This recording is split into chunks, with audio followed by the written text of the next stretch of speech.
Ya mungkin saya nambah juga Mbak Kaila ya, Ya. bahwa perlu diketahui bagi masyarakat Pasuruan, kadang-kadang orang awam tidak mengerti opo DTSN, apa desil, kadang-kadang begitu. DTSN itu adalah data nasional seluruh Indonesia, bahwa contoh orang Pasuruan yang tidak mampu lah, akhirnya ketemu data ini ada yang desil 1 sampai 5, ada yang desil 6 sampai 10. Maka kata Pak Jiwir tadi, yang datanya desilnya 1 sampai 5 boleh menerima bantuan dan bisa mendapat BPJS.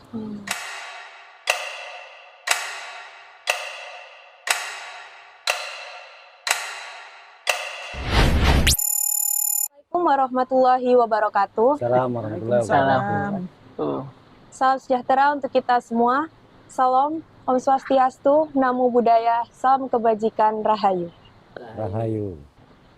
Sobat Dialog Masa dimanapun Anda berada, perkenalkan saya Kaila Rahmatullah, selaku hot podcast kali ini, saya akan mendampingi podcast Jawara, yaitu Jagongan Wakil Rakyat Kabupaten Pasuruan. Yang semana kita tahu Jawara ini bukan hanya sekedar ruang diskusi atau ruang bincang-bincang saja. Di sini Jawara ini sebagai ruang untuk bertukar ide, gagasan, problem yang dimana nantinya di akhir diharapkan ada solusi-solusi yang baik yang muncul untuk kedepannya. Pada segmen kali ini kita akan membahas tentang kesejahteraan sosial dengan mengangkat tema kupas tuntas sistem desil dan DTSN, kunci bantuan sosial tepat sasaran di Kabupaten Pasuruan. Tentunya pada segmen kali ini kita dihadirkan oleh 3 narasumber yang mempunyai kompetensi dan perhatian khusus di bidang kesejahteraan sosial.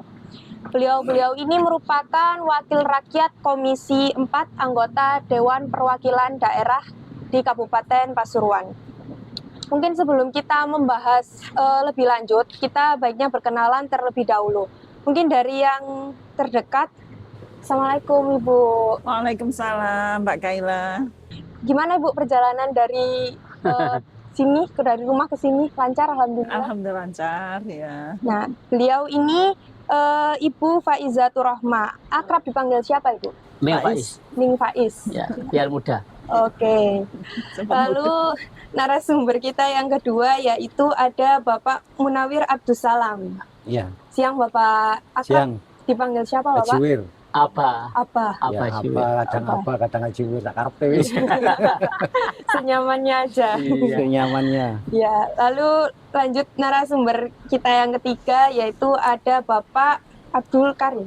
Siap. Assalamualaikum. Waalaikumsalam. Akrab dipanggil siapa Cak Bapak? Karim. Cak Karim. Biar mudah terus. Udah Oke. terus. Kita sudah dihadirkan oleh 3 narasumber hebat yang tentunya beliau-beliau ini mempunyai kompetensi atau perhatian khusus di bidang segmen kesejahteraan sosial pada podcast Jawara kali ini ya.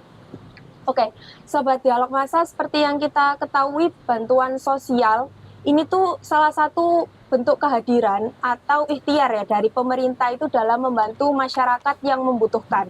Tentunya program ini diharapkan bisa membantu masyarakat-masyarakat yang membutuhkan dan yang benar-benar berhak mendapatkan. Bantuan ini bisa berupa dari bantuan pangan, bantuan uang tunai hingga program-program perlindungan sosial lainnya.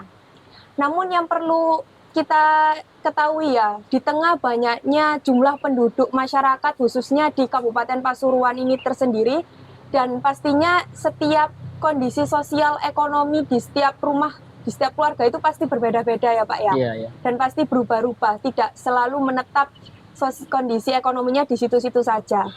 Oleh karena itu perlunya pendataan yang benar-benar rinci, jujur, dan adil agar nantinya bantuan-bantuan ini tuh diharapkan bisa tersampaikan secara adil, transparan, dan tepat sasaran. Nah, belakangan ini kan muncul sistem yang kita sering dengar yaitu sistem desil dan DTSN. Sayangnya ini masih banyak Pak masyarakat yang masih belum mengerti, masih awam tentang apa itu sistem desil, lalu DTSN itu apa saja, lalu mekanisme pendataannya bagaimana. Nah, tentunya pastinya kita akan kupas tuntas dalam pembahasan segmen kali ini. Oke, nanti harapannya pada pembahasan kali ini masyarakat bisa paham mengenai tentang sistem desil, DTSN, dan bagaimana pendataannya.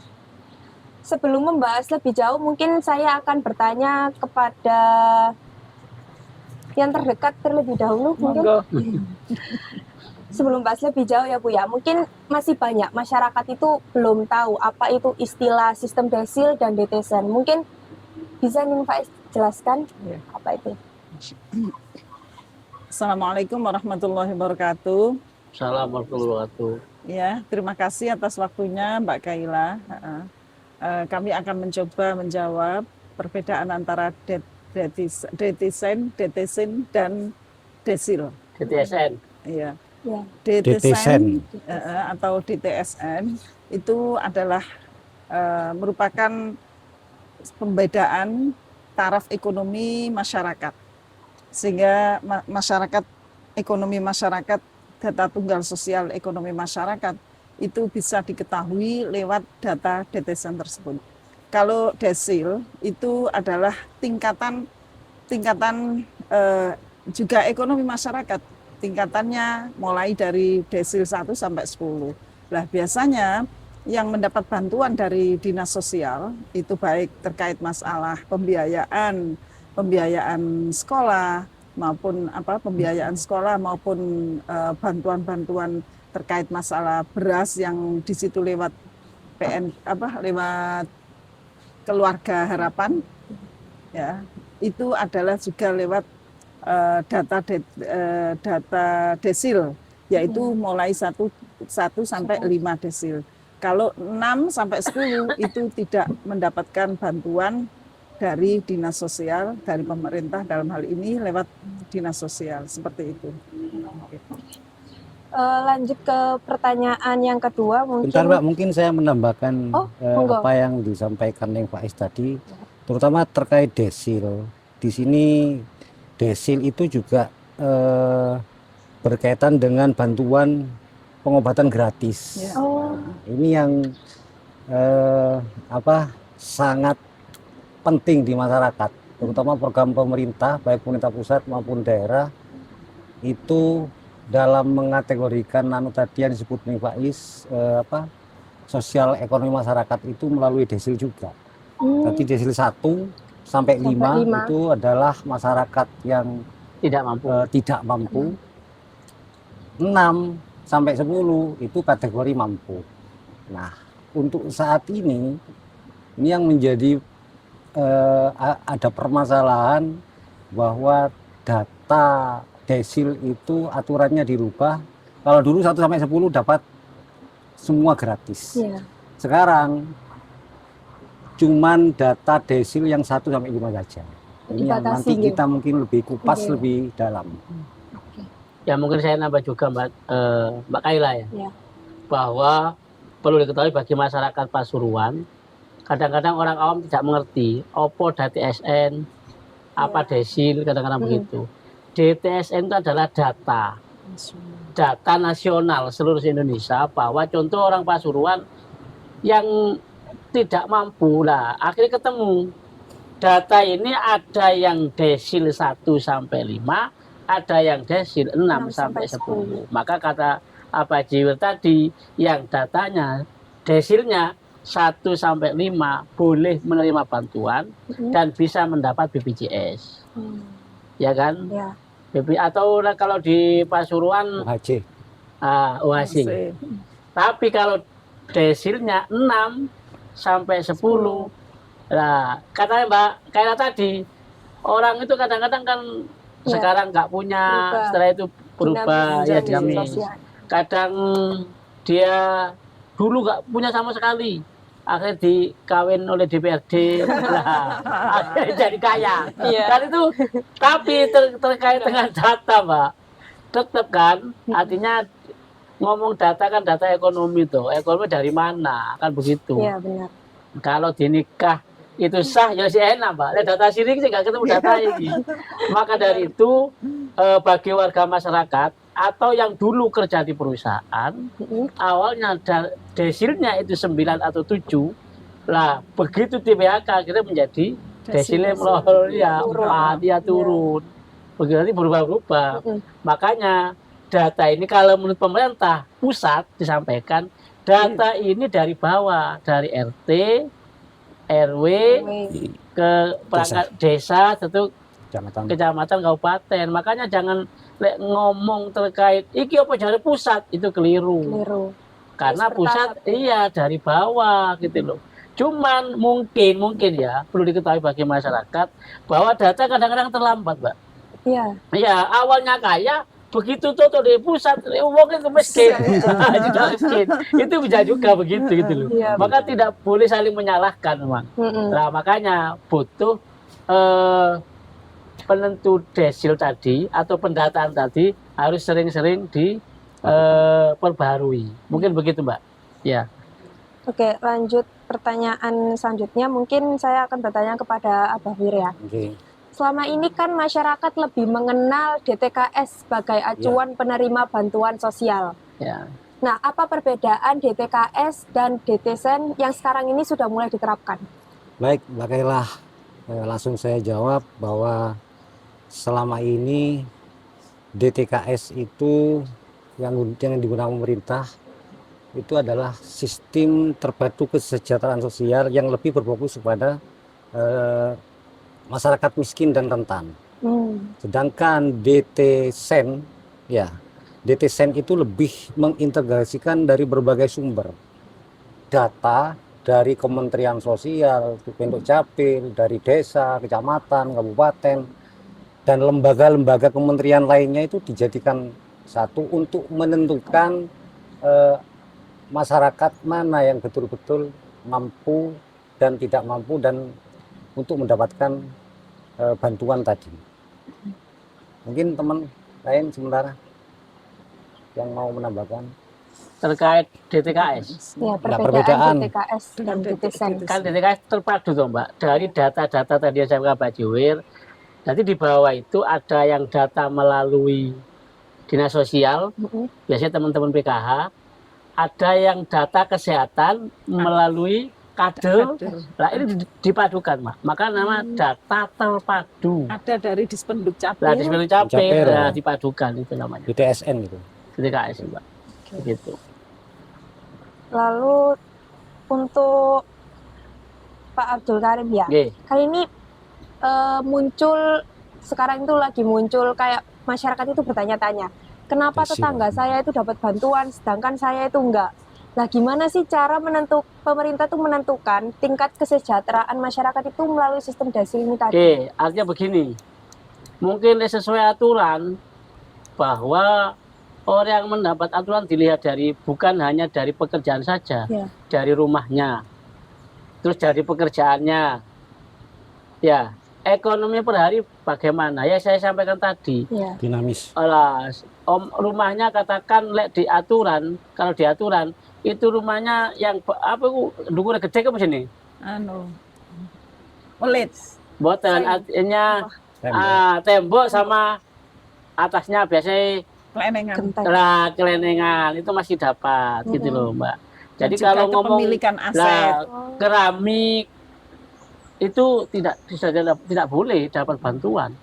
Makanya dibuktikan bagi masyarakat, tonggoku kok oleh bantuan, aku kok gak oleh bantuan. Kamu dulu tuh kaya, mungkin apa suamimu dulu kaya, akhirnya rumahmu bagus. Itu harus dimengerti, Mbak. Jadi dilihat juga dari rumah. Iya, ada indikator-indikator khusus. Ada indikatornya. Nah, sekarang mau sepeda 3, punya mobil masih minta bantuan.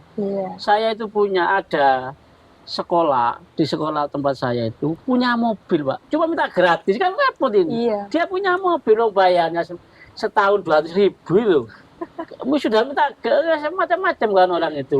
Alasannya bahwa tidak mampu tapi punya mobil. Ya nggak tahu ya, kita kan nggak menanyakan juga mobilnya apa kredit apa enggak, nggak tahu kita kan. Tapi kan punya kendaraan. Tapi punya kendaraan gitu loh. Kita kan katanya meneliti ke bawah betul kan, makanya butuh tim pendata tadi, kader, dari teman-teman PKH, ini langsung terjun gitu Mbak. Alasannya begitu. Saya menambahkan boleh Mbak. Boleh, monggo. Baik, apa yang dikatakan Cak Karim tadi memang betul. Tapi ada indikator lain yang sering tidak dimengerti atau Pahami oleh dipahami oleh masyarakat tentang penentu dapat bantuan atau tidak. Sekarang zamannya online. Iya. Masyarakat yang sering membeli lewat online itu juga masuk indikator yang tidak dapat bantuan. yang tidak dapat bantuan. Iya benar. Berarti Sering belanja sering online. belanja online. Iya. Ini Jackpot. yang kedua, masyarakat yang punya pinjaman atau kredit di bank itu juga Tidak dapat. Oh, Tidak tidak dapat. karena dianggap mampu Mampu mencicil. Iya, maupun Itu. Nah, itu di antara tambahan-tambahan indikator dari saya. Oke, mungkin saya akan bertanya kepada Mbak Is ya. Mengapa desain ini perlu terus diperbarui? Lalu apa dampaknya jika masyarakat ini kayak tidak memperbarui data-data kondisi sosial ekonominya? Terima kasih Mbak Kaila. Perlunya untuk memperbarui data-data tersebut itu ada kekhawatiran pendataan yang ganda. Jadi harus diperbaharui terus seperti tadi yang dikatakan Mas Karim dan Abawir, ketika dia pada waktu didata itu kaya, kemudian apa itu PHK bangkrut. ya. Nah itu kalau nggak terus didata nanti kan takutnya ada pendataan Perubahan, yang ya. ganda dan perubahan yang lain, dan juga mempermudah penyaluran bantuan tersebut kalau ada data-data yang sudah valid, data DTSEN maupun data desil itu kalau sudah valid terus mudah untuk penyaluran bantuan-bantuan dari dinas sosial atau dari Kemensos tersebut. Seperti itu.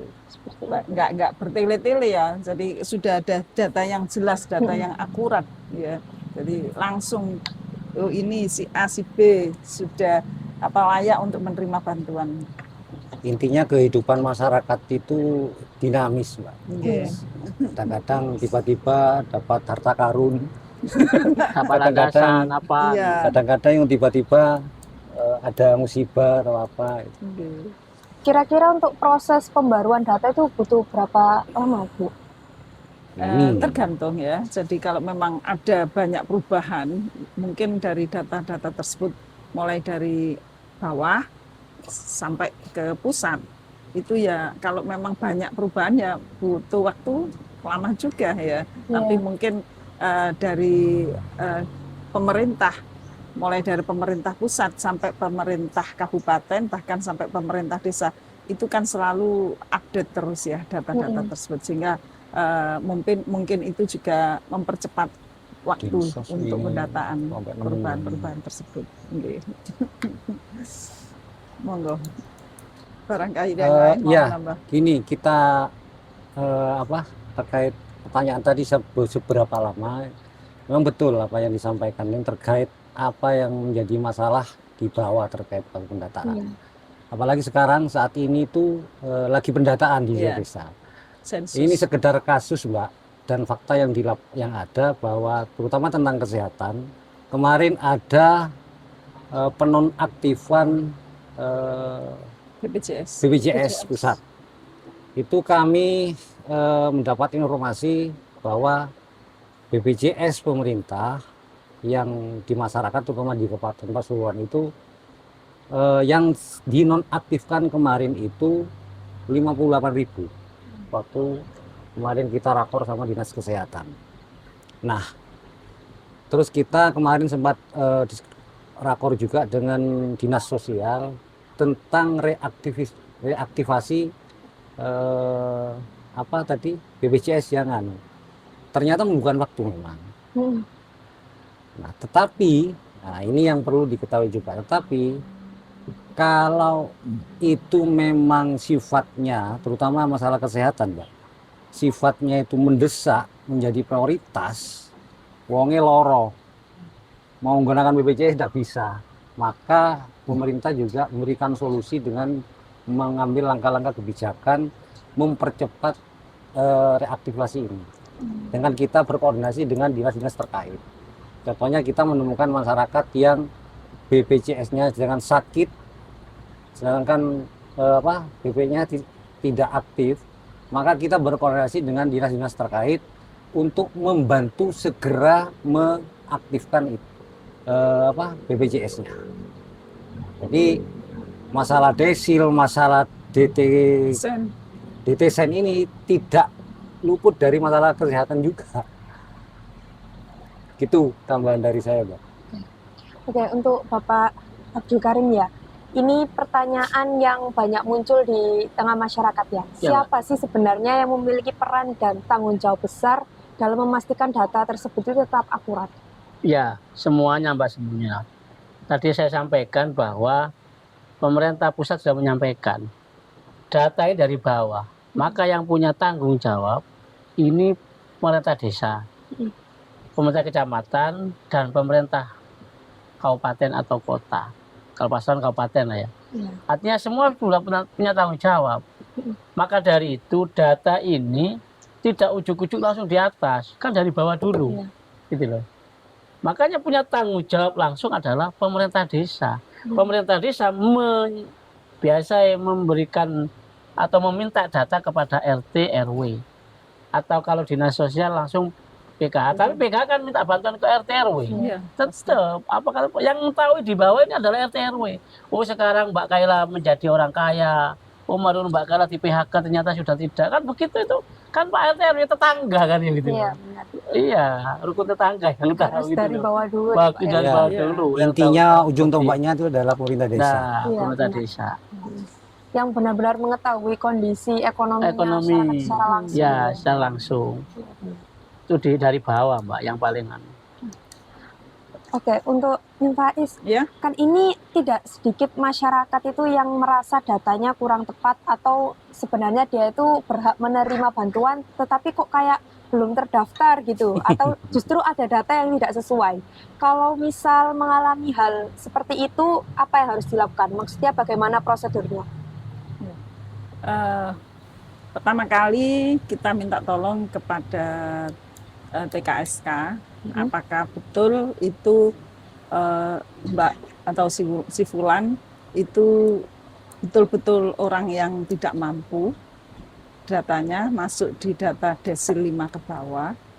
Kalau memang sudah ada data dari terdekat kita TKSK itu memang betul-betul tidak mampu, maka dia layak untuk diajukan kembali untuk mendapatkan bantuan tersebut. Nah, pentingnya data DTSen atau hasil dari DTSen tersebut bisa ada hasil desil 1 sampai 10, itu kita mengurangi penggandaan ya, adanya penggandaan penerimaan bantuan tersebut. Kalau memang itu tidak ada data yang valid, takutnya sudah mampu dapat bantuan kembali. Sedangkan yang tidak mampu tidak dapat. Lah, khawatirnya seperti itu. Jadi cara yang awal kita tanya dulu ke petugas sosial yang berada di kecamatan, ya, PKSK tadi, minta bagaimana, apakah si Fulan ini betul-betul berhak menerima bantuan dari dinas sosial tersebut. Kalau sudah ada dari mereka, maka kita perjuangkan kembali untuk dia mendapatkan bantuan. Mungkin bisa ditambahi faktor-faktornya itu apa saja dan gimana sih masyarakat itu bisa mengetahui dia itu posisi desil mereka itu di mana gitu. Iya. Itu tadi lihat dari datanya. Kadang-kadang orang kan nggak percaya, aku gak duit temenan kok gak oleh. Nah, kalau sudah dibuktikan dengan data ya dari dinas sosial, tadi minta tolong kepada TKSK ya, pelaku sosial yang berada di kecamatan. Iki lho sampean ono temenan data sampean iki saiki gak masuk nok nggone desil 5 ke bawah. Kalau nggak tahu hasil data tersebut, maka dia tetap tidak percaya. Jadi untuk meyakinkan mereka, yaitu ditunjukkan bahwa dia adalah desilnya 5 ke atas. Seperti itu. Saya menambahkan, Mbak ya. Boleh. Betul apa yang dikatakan tadi nih Pak Is, tapi yang perlu ditekankan juga bahwa seperti yang teman-teman dan saya katakan tadi bahwa ujung tombaknya tetap di desa. Di desa sekarang juga sudah dibentuk atau sudah ada OPDES atau operator desa untuk memverifikasi data-data yang tadi tidak akurat atau kurang atau mau bertanya kemana, itu juga bisa melalui itu. Cuman Mbak, ini yang terjadi di masyarakat sekarang. Masyarakat itu selama tidak sakit, selama tidak masuk rumah sakit, atau selama tidak ada bantuan itu males, tidak bertanya. Iya, benar. Tiba-tiba sakit dibawa ke rumah sakit, Tiba-tiba baru tahu. Di sini Kalau sampean, mendadak ya. iya. Kalau tidak sakit atau kalau tidak ada bantuan, tidak bertanya mereka, cuman grundel toh. Kok aku udah oleh bantuan? Nah, Benar. itu kami sering menemukan sama teman-teman. Kadang-kadang ditelepon, Pak, saya BPJS saya kok udah aktif, padahal saya tidak punya. Gitu. Saya nambah sedikit. Makanya pemerintah Kabupaten Pasuruan ini kan sedang menggembor-gemborkan program KISAK, Keluarga Indonesia Sadar Kependudukan, sadar administrasi dan kependudukan. Jadi biar tidak, kalau butuh saja dia administrasinya dipenuhi, kependudukannya seperti tadi dipenuhi ya.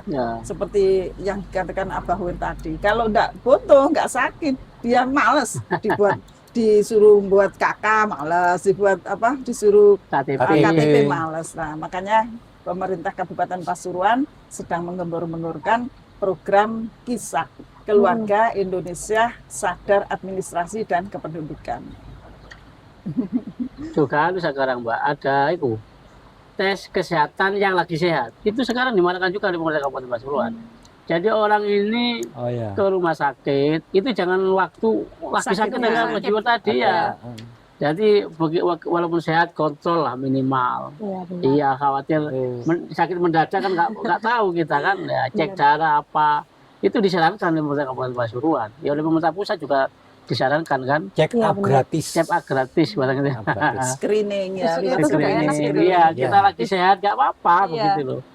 Makanya kalau sekarang ada orang sehat ke rumah sakit, dulu apa nang sehat lo nang rumah sakit, gendeng lah kan kadang-kadang yang nggak ngerti seperti itu malah.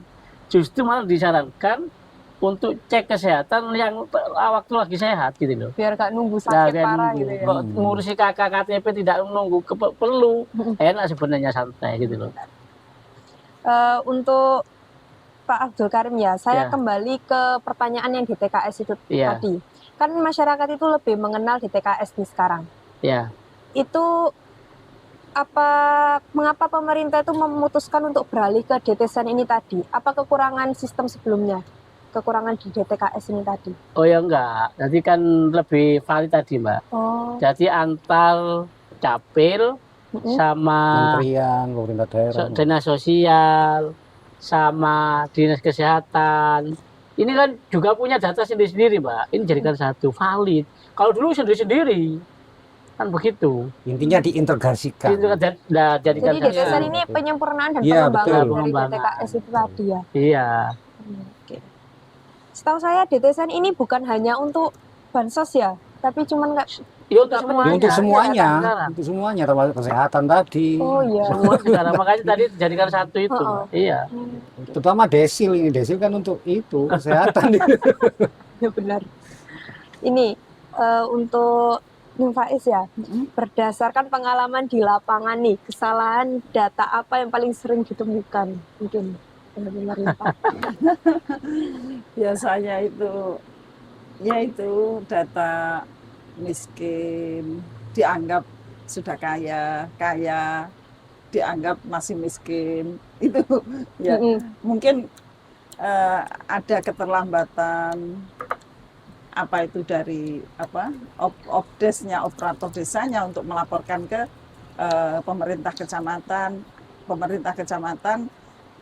juga mungkin ada keterlambatan melaporkan ke kabupaten dan seterusnya sampai pusat. Jadi yang kesalahan yang fatal itu tadi, yang sudah kaya masih dapat bantuan, yang miskin itu tidak dapat bantuan seperti itu. Nah, Bagaimana upaya pemerintah desa seperti itu? Pemerintah desa harus selalu verbal, verifikasi dan validasi.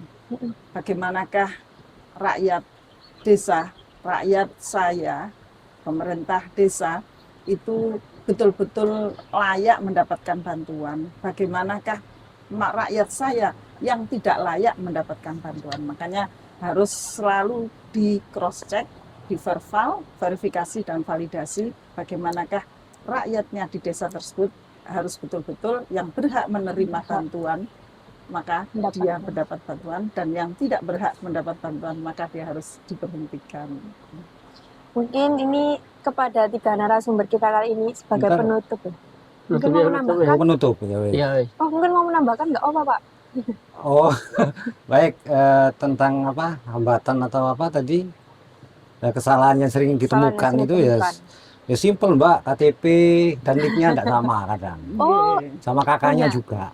Nah, Iya. Hikmahnya tadi menjemput saya itu lega loro, lega foto, gak ngurusi itu. Itu bahkan saya pernah menemukan satu kasus, anaknya masuk rumah sakit, Mm-mm. dia kategori tidak mampu, tetapi setelah kita cek datanya, ternyata anaknya belum masuk KK. Karena bapak dan ibunya Bisa. beda kecamatan, nggak ngurusi kakak, nggak pindah. Nah, ini sering terjadi. Gratis yang akibat itu. Iya, ya di desa-desa itu mungkin artinya ya terkait itu NIK, KTP, kakak itu yang sering Itu. ditemukan memang.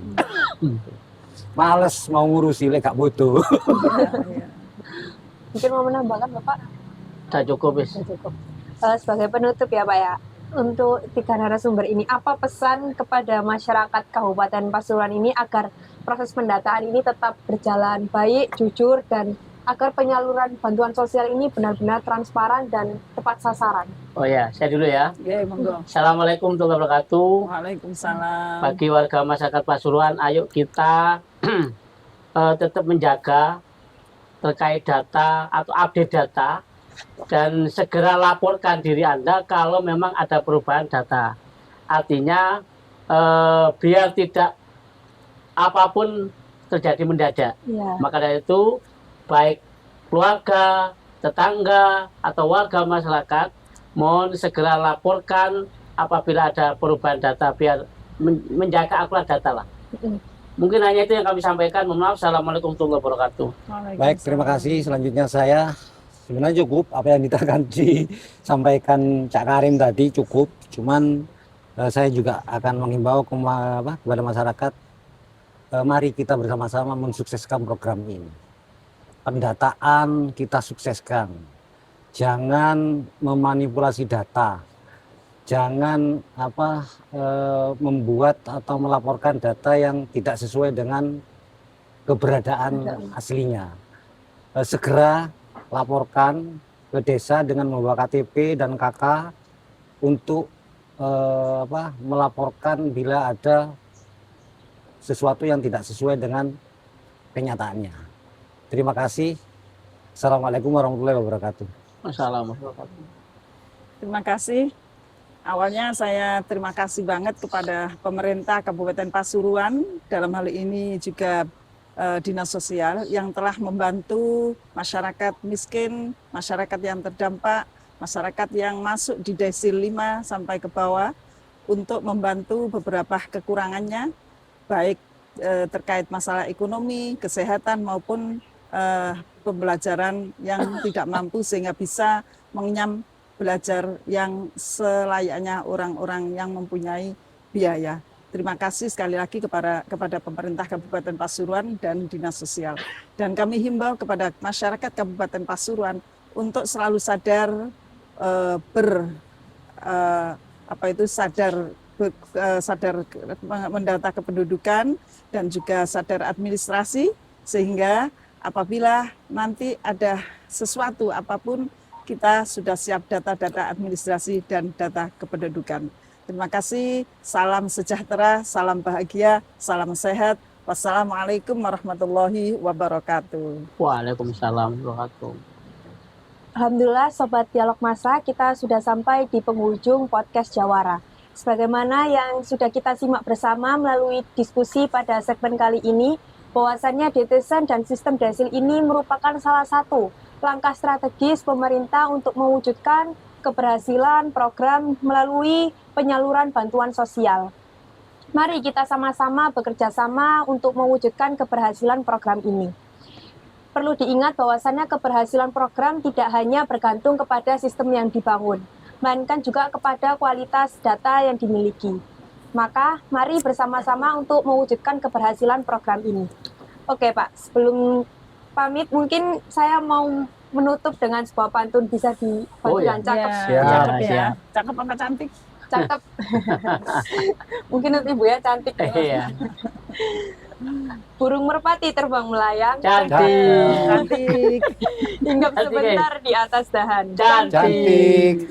Mari dukung pendataan yang benar dan terang Cantik. Manis. agar bantuan tepat sasaran dan membawa harapan. Ya, terima kasih, cantik sekali. Akhir kata, sebelumnya kami mengucapkan terima kasih kepada 3 narasumber kita kali ini yang telah meluangkan waktunya untuk memberikan informasi. Semoga informasi-informasi ini bisa memberikan manfaat kepada masyarakat di Kabupaten Pasuruan. Amin. Terima kasih juga kepada Sobat Dialog Masa yang telah mengikuti podcast kami. Semoga podcast kali ini bisa memberikan informasi yang baik untuk kedepannya. Jangan lupa untuk mengikuti podcast selanjutnya yang nantinya kami akan terus memberikan informasi yang efektif. Akhir kata, saya Kaila Rahmatullah selaku podcast pada segmen hari ini mengucapkan terima kasih dan mohon pamit undur diri. Wassalamualaikum warahmatullahi wabarakatuh. Waalaikumsalam warahmatullahi wabarakatuh.